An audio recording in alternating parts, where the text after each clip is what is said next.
Hello ဒီနေ့ကျွန်တော်တော့ရသားဆောက်တဲ့ဟစ်ချိုကိုလုံးမပြေးပါတယ်ခင်ဗျာ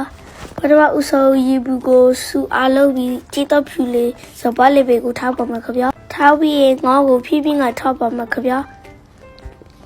ပြီးရင်ငေါ့ကိုဟိုဖိတ်ဒီဖေးလာပေးရပါမယ်ခင်ဗျာ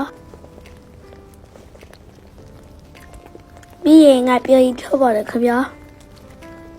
ပြီးရင်အတော်မုတ်ကတစောငေါ့ကိုမကြေအောင်ဖြည်းဖြည်းကမူရပါမယ်နော်ငရုတ်တီကိုထပ်ပါတယ်ခင်ဗျာတာပြော်ကြီးကိုနဲ့စောထပ်ပါတယ်ခင်ဗျာကြရက်ချီတီကိုလီးပြီးထပ်ပါလားခင်ဗျာပြီးရင်အချူမောက်ကတစောခင်ဗျာနဲလိုက်ပါတယ်ခင်ဗျာနဲပြီးထက်တယ်ခင်ဗျာဟေးကတော့ပြီးတော့ပြီခင်ဗျာကျွန်တော်ကိုယ်တိုင်ချေးထားတဲ့တုံရဟိပါခင်ဗျာ very good ပါခင်ဗျာ